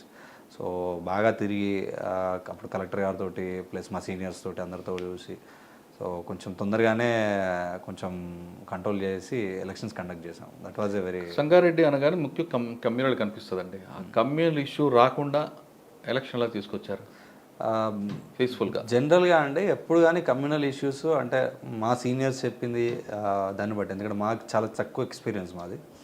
Senior చెప్పింది ఏంటంటే పోలీసులు కనుక స్విఫ్ట్ రెస్పాన్స్ ఏదైనా ఇష్యూ అయినప్పుడు కనుక ఇమీడియట్ రెస్పాన్స్ ఉంటే ఖచ్చితంగా దాన్ని రిస్ట్రిక్ట్ చేయొచ్చు. ఒకవేళ అయినా కూడా నువ్వు కంట్రోల్ చేయాలంటే వితిన్ 24 అవర్స్లో నువ్వు ఇంపార్షియల్గా ఉంటే కంట్రోల్ చేయొచ్చు. మాకు ట్రైనింగ్లో చెప్పేవారు, తర్వాత చాలామంది సీనియర్స్ ఎవరైతే కమ్యూనల్ ఇష్యూస్ హ్యాండిల్ చేయాలి. సో ఇక్కడ కూడా అంతే అండి, ముందు జాగ్రత్తగా ప్రివెంటివ్ మెజర్స్గా వీ బైండెడ్ ఓవర్. అంటే తెలంగాణలోనే one of the highest bind overs happened in Sangareddy. దాదాపు 5,700 మందిని బైండ్ ఓవర్ చేశాను నేను జిల్లా వ్యాప్తంగా, ఇంక్లూడింగ్ ఆల్ పార్టీ బేరర్స్, ఎంపీటీసీలు కానివ్వండి, జెడ్పీటీసీలు కానివ్వండి, రూలింగ్ పార్టీ, ఆపోజిషన్ పార్టీ అందరినీ బైండ్ ఓవర్ చేశాను. మండల ప్రెసిడెంట్లు, డిస్ట్రిక్ట్ ప్రెసిడెంట్లు, కొంతమంది ఎమ్మెల్యేస్ని సో బైండ్ ఓవర్ చేశాను. ఎందుకంటే మనం ఎంత ఎక్కువగా ప్రివెంటివ్ యాక్షన్స్ తీసుకుంటే ఎలక్షన్స్ అప్పుడు, ఎందుకంటే ఎలక్షన్స్ అప్పుడు మనకి అన్లిమిటెడ్ పవర్స్ ఉంటాయి, అంటే మనకు ఫోన్స్ ఇవి ఇలాంటివి ఏమి ఉండవు. And that is the time you should actually showcase policing అంటే ఏంటి అనేది చూపించడానికి ఒక మంచి అవకాశం. నేను కొత్తగా ఎస్పీకి వచ్చాను కాబట్టి మా సీనియర్స్ కూడా ఒకటే అన్నారు, హౌ టు షో అప్పుడు మాకు ఐజీ షానవాజ్ కాసిం సార్ ఉన్నాడు, పంపించేటప్పుడు పిలిచి అన్నాడు, నువ్వు చూపించాలి ఐపీఎస్ ఆఫీసర్ ఒక యూనిట్ హెడ్ చేస్తే ఎట్లా ఉంటుందో, you have to show them difference అని అన్నాడు. అది కొంచెం మంచిగా అనిపించింది. సో అలా ఒక 5,700 మందిని చేయడము. ఇక కొంతమందిని ఎక్స్ఎమ్మెల్యే వాళ్ళు వీళ్ళు ఉంటే చేయాల్సి వచ్చింది. అంటే bind over is a precautionary measure, not that they have done something wrong. So కొన్ని చిన్న అలా. కరెక్ట్గా చూసుకొచ్చారు. ఆ మాత్రం పోలీస్ అంటే మెసేజ్ కరెక్ట్గా పోవాలి కదా. అవును అవును. సో అందుకే సార్, ఆ టైంలో ఈ చేస్తున్న పనిలో మీకు హెడేక్ అని వచ్చింది ఎక్కడైనా? హెడేక్ అని ఏం రాలేదండి. చాలామంది ఏంటంటే అంటే అంటే హెడేక్ అంటే మీకు ఇది కాదు, ఇష్యూ ద్వారా హెడేక్. ఇష్యూస్ ద్వారా హెడేక్ అంటే మీరు ఎవరైనా ఫోన్ చేయడం అలాంటివి అంటున్నారా? పొలిటికల్ ప్రెజర్ కానీ. పొలిటికల్ ఎప్పుడు కానివ్వండి, మీరు తీసుకున్న దాన్ని బట్టి ఉంటుందండి. మీరు ఎంతవరకు ఇప్పుడు ఒక వ్యక్తి వినడు అని అంటే వినడు సార్. ఒక వ్యక్తి వింటాడు అని అంటే ఎంతవరకు వింటాడు అనేది కూడా పొలిటీషియన్స్ విల్ జడ్జ్. ఈజీగా వాళ్ళకి అర్థమైపోతుంది సార్. ఏంటంటే ఒక చిన్న ఇష్యూ ఉంది, ఏదో చిన్న జెన్యున్ ఇంట్రెస్ట్ ఉంటుంది పొలిటీషియన్స్ దగ్గరికి కూడా. అయినా చిన్న జెన్యున్ ఇంట్రెస్ట్లో వెళ్తారు. కొంతమంది మా దగ్గర రాలేక ఒక హోమ్ గార్డ్ ఉన్నాడు, చిన్న ట్రాన్స్ఫర్ ఏదో ఉంటుంది, వాడికి హెల్త్ ప్రాబ్లం ఉంటుంది, భయపడి మా దగ్గర ఏంటంటే పోలీసులో కొంచెం భయపడి రాకపోవచ్చు, అక్కడికి పోవచ్చు. సో ఏదైనా చిన్న రియల్గా జెన్యున్ ప్రాబ్లము, జెన్యున్గా అక్కడ కొంతమంది వాయిస్లెస్ ఉంటారు, వాళ్ళ దగ్గరికి వెళ్ళినప్పుడు వాళ్ళు చెప్తారు, వీళ్ళకి చెప్తే చేస్తాడు ఎస్పీ అని చెప్పి. అవి చేయొచ్చు. కొన్ని తెలుసు వాళ్ళకి ఇవి చేయలేడు అని చెప్పి వాళ్ళు చెప్పరు. అదొక ఇన్ఫార్మల్ అండర్స్టాండింగ్ ఉంటుంది పొలిటీషియన్కి, పోలీస్ మ్యాన్కి. సో మీరు అది ఎంతవరకు బార్డర్స్ పెట్టారు, బౌండరీస్ పెట్టారు అనేది ఉంటుంది. సో ఆ టైంలో ఐ డెంట్ గెట్ ఎనీ అంతే, ఆఫీసర్ చేతిలో ఉంటుంది అండి. ఆ టైంలో అయితే మాకు ఫోన్ చేయండి. ఎలక్షన్ పీస్ఫుల్ జరిగింది, కానీ ఇక్కడున్న క్రైమ్ ఏంటండి? ఇక్కడ నేచర్ ఎలా కనిపిస్తుంది? ఇక్కడ one of the highest reporting crime ఉంటుందండి. ఎస్పెషల్లీ మనకి మైగ్రెంట్ లేబర్ అంతా ఉంటారు, మనకంతా ఇండస్ట్రీస్ ఉన్నాయి కాబట్టి ఇండియాలో ఉన్న అన్ని రాష్ట్రాల వాళ్ళు ఇక్కడ ఉంటారు. సో ఇక్కడ రావడము, మళ్ళీ కొంతమంది ఎలోప్ అయిపోవడము, మిస్సింగ్ కేసులు చాలా ఎక్కువ ఉంటాయి. అండ్ తాగిన తర్వాత మద్యం మత్తులో కొట్టుకోవడము, దాంతో మర్డర్స్ కావడం జరుగుతూ ఉంటుంది. సో చాలా మర్డర్స్ కూడా రిపోర్ట్ అవుతూ ఉంటాయి. సో ఫర్ పెట్టి రీజన్స్, చిన్న తిన్న తర్వాత సిగరెట్ దగ్గర ఒక గొడవ చంపారు. దాని తర్వాత అక్కడ ఒక దగ్గర ఒక కేసులో యూపీలో గొడవ అయితే ఇక్కడికి వచ్చి చంపారు. సో చంపిన తర్వాత వాడు డెడ్ బాడీ తీసుకెళ్ళి ఒక చిన్న కల్వర్ట్ కింద పెట్టాడు. నేను వచ్చిన తర్వాత వాళ్ళ పేరెంట్స్ వాళ్ళందరూ వచ్చి 5 months నుండి మిస్సింగ్ కేసు ఉందండి, ఇట్లా దొరకట్లేదంటే మేము స్పెషల్ టీమ్స్ ఫామ్ చేసి అందరిని పట్టుకున్నాం. 5 months తర్వాత we recovered the dead body. Culvert కింద వాడు పైప్ లోపల పెట్టేశాడు. అక్కడ స్కెలిటన్ దొరికింది, విత్ క్లాత్స్ అవి ఉన్నాయి, స్కెలిటన్ దొరికింది. 5 months తర్వాత రికవర్ చేయడం జరిగింది. సో అట్లాంటి ఛాలెంజింగ్ కేసెస్ చాలా ఉంటాయి. ఓకే సార్, 5 months తర్వాత దొరికిన బాడీని ఆ కేసులో వాడి కన్విక్షన్ రావాలంటే మీరు ఏ విధంగా ఇన్వెస్టిగేషన్ తీసుకోవచ్చు? సో బేసిక్గా దానిలో అంటే మనకి లక్కీగా కొన్ని ఉంటాయి. ఇప్పుడు క్లాత్స్ కానివ్వండి, డిఎన్ఏ టెస్ట్ కానివ్వండి. మాకు దొరికిన బాడీలో వాడికి ఇంప్లాంట్ ఉంది, అంతకుముందు చేసిన మన బోన్లో ఇంప్లాంట్ ఉంది. సో వాడి ఇంతకుముందు ఎక్స్రేది ఇది అవుతుంది, డిఎన్ఏ ఫీమర్ బోన్ ఉంది కాబట్టి డిఎన్ఏ మ్యాచ్ అవుతుంది వాళ్ళ పేరెంట్స్. అంటే బాడీకి డిసీజర్కి మ్యాచ్ అయింది, కానీ ఎక్యూజ్డ్ పార్ట్ అక్కడ ఎలా మీరు ఎక్యూజ్డ్ పార్ట్ మనకు బేసిక్గా అండి వాడి tower locations, last seen theory ఒకటి ఉంటుంది. లాస్ట్ సీన్ థియరీ, ఎట్లా వాడు ఎవరితో కలిసి తిరిగాడు, సో ఎవరు తీసుకెళ్లారు, అక్కడ దాకా తీసుకెళ్ళినట్టు మాకు గుర్తుంది, కానీ అది కొంచెం ఫారెస్ట్ ఏరియా, అక్కడ బాడీ అనేది దొరకలేదు. మోటివేషన్ ఎస్టాబ్లిష్ అక్కడ జరిగిన దాని గురించి ఇక్కడ గొడవ అయినట్టు, అంటే ఆ లింక్ కరెక్ట్గా అయిపోయింది కాబట్టి కన్వర్షన్ రావచ్చు, ఖచ్చితంగా వస్తుంది. సార్ మీరు చెప్పిన ఏరియాలో ఐడియా బొల్లారం తర్వాత ఇంకొక ప్రాంతం ఉంటుంది, అక్కడ ఎక్కువ మైగ్రేట్ అవుతుంటారు. అక్కడ ఇప్పుడే కాదు, ఎప్పటి నుంచి కూడా ఇష్యూస్ ఉంటాయి. ఎందుకంటే దేశంలో ఉన్న అన్ని రాష్ట్రాల వాళ్ళు వస్తాయి ఎక్కువ, ముఖ్యంగా బీహార్, యూపీ, జార్ఖండ్ అందరూ వస్తుంటారు. వాళ్ళని కంట్రోల్ చేసి వాళ్ళు ఎంతమంది వస్తున్నారు, ఎంతమంది ఉంటున్నారు, ఎంతమంది వెళ్తున్నారు అనే విషయాన్ని ఒక రికార్డ్ పెట్టడానికి ఏమైనా మీరు ప్లాన్ చేశారా? అంటే ఇది ఇండియా అండి, ఇండియాలో మనము మైగ్రెంట్స్ని అట్లా చేయడానికి ఉండదు. అంటే ఇండియాలో you have the right to go anywhere and వెళ్ళొచ్చు అంటుంది. అది కాదు, రికార్డు పరంగా అంటే మనం కంపెనీస్ తోటి మనం రెగ్యులర్ ఇంటరాక్షన్స్ ఉంటాయండి. మేము ఇప్పుడు కొత్తగా society for Sangareddy security council అని ఏర్పాటు చేసాం. సో అందులో ఇండస్ట్రీస్ని కూడా ఒక భాగం చేసి, సో వాళ్ళందరికీ కూడా ఇవే చెప్తున్నాం, మైగ్రెంట్ లేబర్ ఎవరు వచ్చినా కూడా చెప్పాలి, అంటే ఏదైనా అయినా కూడా ఇష్యూస్ ఏమైనా అయినా కూడా మా వాళ్ళు కూడా వెళ్ళి చూడడము. సో కమ్యూనికేషన్ ఛానల్ అనేది ఉంది. ఎందుకంటే మనది ఇప్పుడు దాదాపు ఇక్కడ కొన్ని లక్షల మంది పనిచేస్తారు, ఒక 3-4 lakhs అయినా ఉంటుంది. సో మనం అది ఎన్యూమరేషన్ చేయడం అనేది it's not feasible. But companies మనకు చెప్తూ ఉంటాయి ఇన్ కేస్ ఎనీ ఇష్యూస్ ఏమైనా ఉన్నా, ఎందుకంటే వాళ్ళ కంపెనీ రెప్యుటేషన్ ఖరాబ్ అవుతుంది. అండ్ కంపెనీస్ వీళ్ళు లేబర్ కూడా స్ట్రైక్ చేస్తారు కాబట్టి ఏ చిన్నవి ఉన్నా కూడా they will take the help of the police. అంటే ఎంతమంది జాయిన్ అవుతారు అనే రికార్డ్ అయితే మనకు రాదు, అంటే వాళ్ళ దగ్గర ఉంటుంది, కంపెనీస్ దగ్గర ఉంటుంది, but we won't collect it. అంటే పోలీస్ కూడా అది చేస్తే ఫ్యూచర్లో యూజ్ అయ్యే అవకాశం ఉంటుంది. అది ఉంటుందండి, కొంచెం మనకి ఇదేంటి మనకి పర్సనల్ స్టాఫ్ అదంతా చూసుకోవాలి. We'll try to do it. అక్కడ ఇన్సిడెంట్ జరిగితే వాడు మర్డర్ చేసి లారీ ఎక్కితే చక్కగా గడికి వెళ్ళిపోవచ్చు, హైవే అక్కడ ఉంటుంది కాబట్టి. అవును చాలా వరకు కూడా అవుతాయండి. ఇప్పుడు చాలామంది ఇక్కడ నుండి అమ్మాయిలను తీసుకొని వెళ్ళి కూడా ఇప్పుడు మెదక్ దగ్గర నర్సాపూర్ అడవులో వేయడము అట్లా కూడా 2-3 బాడీస్ రికవర్ చేయడం జరిగింది స్కెలిటన్స్. ఓకే. మీరు చేసిన ఈ మధ్యకాలంలో ఫేక్ డాక్యుమెంట్స్తో ఒక ప్రెస్ మీట్ పెట్టారు, ఒకసారి ఆ కేసు గురించి చెప్పండి. ఇది బేసిక్గా అండి ఇప్పుడు మనకి సిటీలో అమీన్పూర్ పటాన్చెరు ఈ ఏరియాలు కొంచెం డెవలప్ అయ్యాయి, లాస్ట్ 10 yearsలో చాలా డెవలప్ అయ్యాయి. సో దానిలో ఎంఓ ఏంటంటే మేము ఇప్పుడు చాలా వరకు ఇవన్నీ కూడా గ్రామ పంచాయతీ లేఅవుట్ ప్లాట్స్ అంటే 1980s 90s ఇప్పుడు ఎట్లయితే మనము ఇంకొక 100 kilometers వెళ్ళి ప్లాట్లు ఎట్లయితే ఉంటున్నామో ఒక 20-30 years బ్యాక్ అలాగ ఉన్నారు. సో కొన్న తర్వాత ఏమైందంటే కొన్ని ప్లేసెస్లలో ఎవరైతే లోకల్స్ ఉంటారో లోకల్లో కొంచెము ఈ పంచాయతీలు చేసే బ్యాచ్ ఏదైతే సెటిల్మెంట్ బ్యాచ్ ఏదైతే ఉందో వాళ్ళు ఐడెంటిఫై చేస్తున్నారు కొన్ని ప్లాట్స్ని. చాలా రోజుల నుండి ఇక్కడ రావట్లేదు, ఫస్ట్ వాళ్ళు వెళ్ళి కొంచెం ఏదైనా మెటీరియల్ డంప్ చేస్తారు, చూస్తారు. సో చాలా రోజులు రావట్లే అంటే ఈసీ తీస్తారు, మనకి ఈసీలో తెలుస్తుంది ఎవరిది ఉందని చెప్పేసి. సో దానిలో ఏదైతే నేమ్ వస్తుందో అతని నేమ్ తోటి ఇందులో రెండు రకాలుగా దీన్ని ఫోర్జరీ చేశారు. ఒకటి దానిలో person suppose so and so Suresh అనే పర్సన్ ఉంటే ఆ సురేష్ అనే పర్సన్ చనిపోయినట్టు అతనికి ఒక లీగల్ హెయిర్ ఉన్నట్టు, రమేష్ అనే అతను లీగల్ హెయిర్. సో ఒక డెత్ సర్టిఫికేట్ క్రియేట్ చేయడము, దానికి రమేష్ అనే అతనే లీగల్ హెయిర్ అని ఒకటి తీసుకురావడము, దాన్ని మ్యూటేషన్ చేసుకొని ఫీల్డ్ మీకు వెళ్ళడం, ఇది ఒక రకమైన అనుభవం. రెండోది ఏంటంటే ఇది కొంచెం ఆ మధ్య 2 years బ్యాక్ ఆధార్లో minor changes in the name ఏమైనా ఉంటే చేంజ్ చేసుకోవడానికి ఒక వెసులుబాటు వచ్చింది. ఆ వెసులుబాటులో ఏం చేశారంటే ఒక కొత్త పర్సన్ తీసుకొచ్చి అక్కడ ఉన్న మీ సేవ వాళ్ళతోటి కొల్యూడ్ అయిపోయి అక్కడ సురేష్ అనే పేరు సమ్ లేబర్ వాడికి 2,000 ఇస్తే వాడు వస్తాడు, వచ్చి ఫింగర్ ప్రింట్ పెట్టేసి వాడే సమ్ అఫిడవిట్ ఒక ఫేక్ అఫిడవిట్ ఇచ్చేసి కొత్త ఆధార్ కార్డే క్రియేట్ చేశారు, అంటే కొత్త ఐడెంటిటీని క్రియేట్ చేయడం జరిగింది. ఈ 2 రకాలుగా దాదాపు ఒక 10-15 కోట్ల ప్రాపర్టీస్ని వాళ్ళు చేసుకోవడం జరిగింది. సో మాకు ఒక పర్సన్ కంప్లైంట్ ఇవ్వడం జరిగింది, అది చాలా ఒక 1.5 year నుండే అమీన్పూర్లో కంప్లైంట్ ఉంది. అది ప్రోగ్రెస్ లేదు సార్ మాకు అక్కడ చేయట్లేదని అందులో కంప్లైంట్ నా దగ్గరికి వచ్చాడు. వస్తే I gave it to the CCS, ఇది అక్కడ చేయట్లేదు సంథింగ్ ఈజ్ ఫిషీ అని చెప్పేసి. సో మా వాళ్ళంతా కలెక్ట్ చేస్తే ఈ 2 MOలు బయటపడ్డాయి. సో వాళ్ళని పట్టుకొచ్చి రిమాండ్ చేయడం జరిగింది. మరి వెనక ప్రజలు రాలేదు? ఖచ్చితంగా పొలిటికల్ ఇన్ఫ్లుయెన్స్ ఉంటుంది కదా, కొద్దిగా వస్తుందండి. బట్ మనం చెప్పాలండి కొన్ని విషయాలు, ఇవి దీనిలో మనకు చేయలేమండి. ఇది ఎందుకంటే ఇట్స్ ఏదో చిన్న పనులు అంటే ఏదైనా చూసి మనకు లీగల్గా చేయొచ్చు అని ఇల్లీగల్ థింగ్స్ మనం ఏం చేయలేమండి. సో దీనిలో ఖచ్చితంగా రిమాండ్ చేయాల్సిందే, చేసేసాం. ఓకే. తర్వాత ఆందోళన దగ్గర మాజీ కమిషనర్ ప్రభాకర్ రెడ్డి గారు ల్యాండ్నే కబ్జా చేశారు. ఆయన అసలు సూపర్ ఆఫీసర్, ఆయన ల్యాండ్లో కబ్జా చేశాడు కదండి. ఆ కేసు ఎలా వచ్చింది చెప్పండి. సో ఇది నేను ట్రైనింగ్లో ఉన్నాను, ఒక 1 day ట్రైనింగ్ ఉంటే వెళ్ళాను. సార్ ఫోన్ చేశారు, ఫోన్ చేసి రూపేష్ ప్రభాకర్ రెడ్డి నేను నెక్స్ట్ కమిషనర్ నేను విన్నాను sir, I heard a lot about you sir. అది లేదు నేను అలాంటి కబ్జా చేశారు ఏంటి అంటే actually literally it is not కబ్జా. ఏం జరిగిందంటే సార్ లేదు సార్ నేను చూసుకుంటాను సార్ అని చెప్పేసి నేను ఎంబడే వచ్చి ఆ ఫైల్స్ అవన్నీ తెప్పించుకొని మా సిఐని పిలిపించి ఇది ఇట్లుంది చూడండి అసలు ఏం జరుగుతుందంటే then we got it enquired. దాంట్లో ఏంటంటే సేమ్ ఎంబో మళ్ళీ ఇందులో కూడా.